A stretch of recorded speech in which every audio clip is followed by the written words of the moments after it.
Funnily enough, my grandmother was from Boston, and I'm still terrible at doing her accent. It's wicked hard. I'm so sorry. If you follow me on TikTok at Jessica Out of the Closet, it's the same as my Instagram, you'll know that I'm doing a series called Queer History 101, bite-sized pieces of the rainbow history we weren't taught in school. And today we're going to be talking about Boston marriages. That's not just when you get married in Boston. In 1880, on the first anniversary of her marriage, author Sarah Orne Jewett wrote in a poem, "Do you remember, darling, a year ago today, when we gave ourselves to each other? We will not take back the promises we made." But she wasn't writing to her husband. She was writing to her wife. She lived in a publicly accepted, committed, same-sex partnership with another woman for over 2 decades in what was known as a Boston marriage. For several years near the end of the 19th century, same-sex marriage between women was relatively common and even socially acceptable. Historically, the term has been used to describe the cohabitation of 2 wealthy women who lived independent of financial support from a man. Some of these relationships were romantic in nature and would now be considered lesbian couplings. But some were purely platonic and, others, we just can't tell. However, sharing hisses, hugs, and the rest of their lives together was considered normal for slightly misogynistic reasons. Relatively formalised life partnerships between women actually predates the term Boston marriage, and there's a long record of it in England and other European countries, as well as in Africa. Homosexuality was certainly taboo, but intense and romantic friendships among women were common. At the time, women were encouraged to just exist separately from men, and not to mix with them socially, take part in the workforce, or earn money. I am obviously talking about rich women here. History doesn't care about poor ones. History is an asshole. Since this ideology isolated women from the outside world, it was expected that they would be together. After all, women were just docile, gentle, desexed. They're kissing each other, holding hands, writing love poetry to one another. It's just their way of expressing affection. So that's acceptable. In the late 1700s, Anglo-Irish upper-class women Eleanor Butler and Sarah Ponsonby were identified as a couple and nicknamed the Ladies of Llanchlochen. Apologies, Welsh speakers, I'm sure that was awful. In her book on the wives, Elizabeth Maver suggests that the institution of romantic friendships between women reached a peak in the 18th century England. And of course, we can't not mention Gentleman Jack, potentially the first lesbian wedding, which you can find my video about by clicking in the top corner here. A group of New England women took this concept of romantic friendship one step further by getting married. Of course, they couldn't fully commit to one another legally, but they combined households and income and pledged to live together and support one another for the long term. Some women did this because they felt they had a better connection to women than to men. Some lived together out of financial necessity. These women were generally financially independent due to either family inheritance or perhaps career earnings, such as from being a doctor, scientist, or professor. However, marrying a man meant forfeiting this independence, as everything she owned became his. Others wanted to be independent, but didn't quite have enough money to run a household, so paired up with another woman in a similar situation. Educated women with careers who wanted to live with other women were allowed a measure of social acceptance and freedom to arrange their own lives. They were certainly pushing boundaries of what society deemed to be acceptable for women by attending university, pursuing careers, and living outside their parents' home. They weren't getting involved with men, and thus it was not immoral. At this time, normal women were assumed not to have the physical desires of men. It was all very safe and desexed. Oh, that's what outsiders thought anyway. Regardless, society at the time was hostile to a woman who wanted to be independent, and aping at least one part of expected behaviour, a marriage, allowed a forward-thinking feminist new woman a certain degree of societal approval. It wasn't just the public face of Boston marriages that was helpful to women. These arrangements offered support and equality at home to those who wanted to push outside of the domestic sphere. Yes, not every couple referred to each other as wife, shared a bed, kissed, hugged, and wrote passionate love letters, but many did. In 1885, novelist Henry James explored the phenomenon in his novel The Bostonians. The book pokes fun at independent women through a relationship between Verena Tarrant, an outspoken feminist, and Olive Chancellor, a softer soul, who becomes fascinated with the fiery Verena.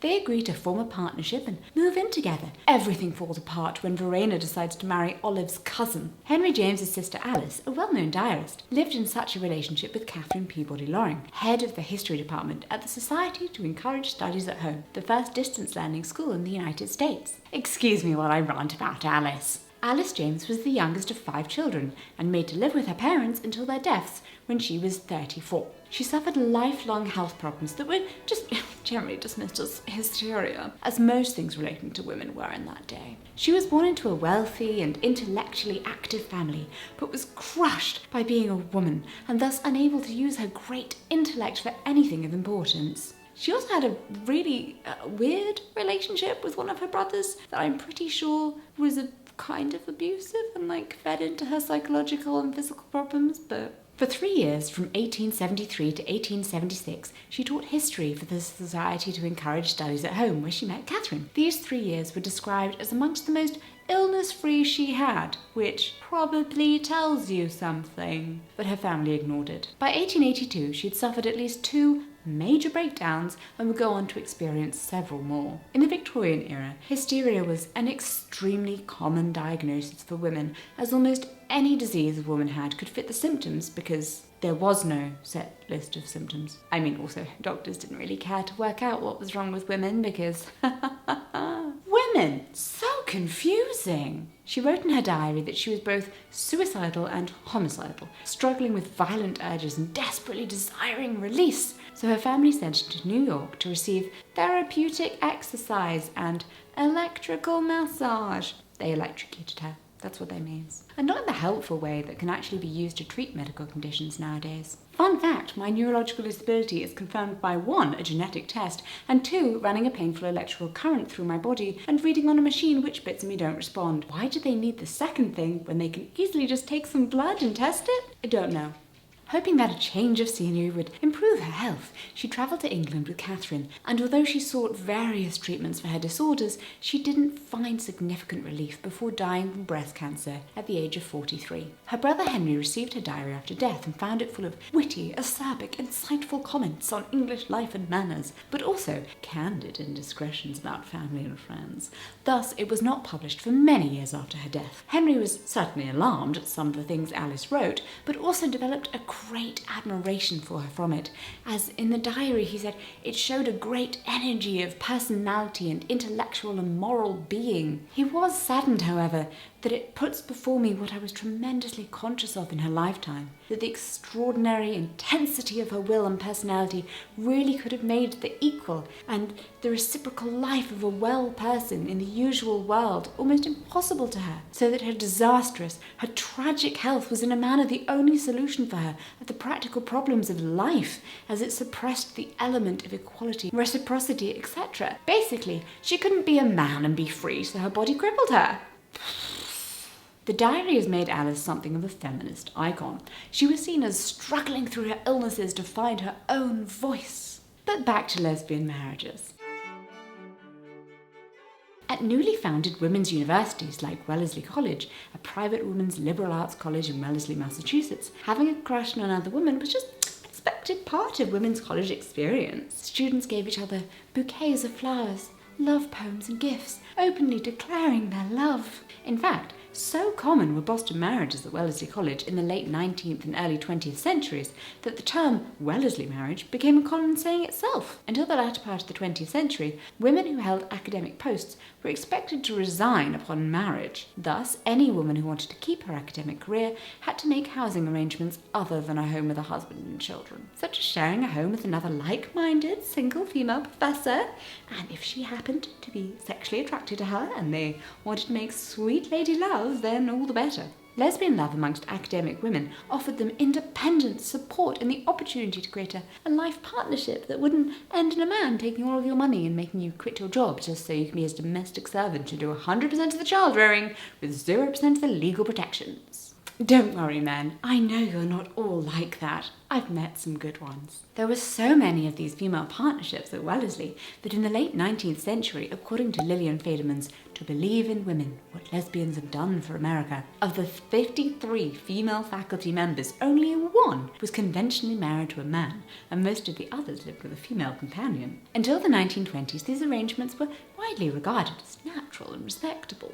But, then someone told society that lesbians were a thing, and suddenly women in such relationships were suspected of actually being sexual. Scandal! And thus it was ruined, both for those single straight women who were just enjoying their independence, and for the lady lovers who were just, genuinely pretty surprised no one sussed them before that, probably. Were they lesbians, though?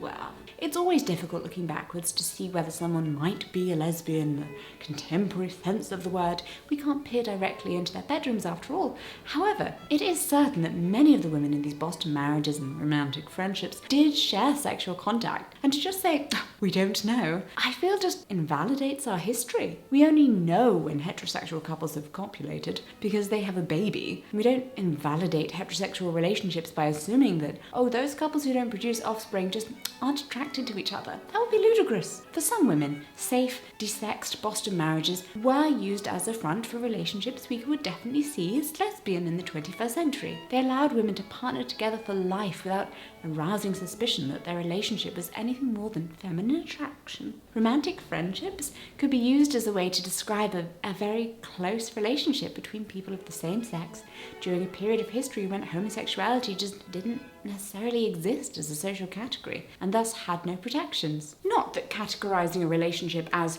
homosexual necessarily gives it protections. Ironically, the practice of Boston marriages faded as people became aware of lesbianism. The concept of sexual inversion made it possible to categorize relationships that had once just been socially acceptable as sexually deviant. Also, I unfortunately learnt the term womance in researching this video, and now I want to bleach my brain to get it out. Fortunately, I have memory problems, so I'll have forgotten about this by tomorrow. A womance is a close but non-sexual and non-romantic relationship between two or more women. It's a homosocial and exceptionally tight female bonding relationship that exceeds that of usual friendship and is distinguished by a particularly high level of emotional intimacy.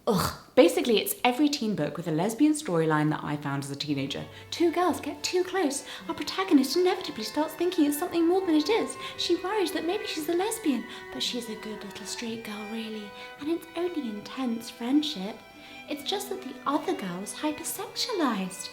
Jesus, who let me read books that crushed my little gay soul? Was that all a plot to make me think that I was the good little straight girl too? Ooh, Lord alive, Gen Z. I hope someone's giving you better books. Except for Annie on My Mind. That one I loved. Highly recommend. It's very good. Does still fall into the lesbians should just desex little girls who are really, really close friends kind of trap. But at least there isn't a predatory lesbian in it, and honestly, what more can we ask for? A lot more. We can ask for a lot more.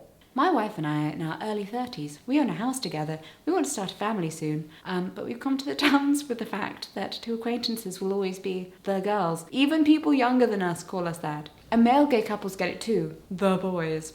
As if our love is young and immature. As if we just one day accidentally crossed the boundary of friendship and then forgot to go back. Because it's more comfortable for people to desexualize our relationship. As if same-sex couples have to be sweet, to be palatable. Because the spectre of our sexuality floats over everything. As if our sex life is so much scarier than a straight sex life. And can I just say, from the perspective of a lesbian who has never even been near a man, your heterosexuality is kind of terrifying to me, so fine, I get it. Sometimes people are anxious not to introduce my wife and I as wives, as if they're protecting some forbidden kink, but we literally stood in front of 100 people and said we'd be devoted to each other for life. So yes, please do introduce us as wives. Homosexuality is not a sex thing, it's just a people thing. It's about who you are as a person. You can be a lesbian but never have had sex with another woman. You can be a lesbian but never want to have sex with another woman. You can be a lesbian and want to have sex with all the women. It's just a way of categorizing who you are and how you feel. So you do you, and I'll see you in my next video.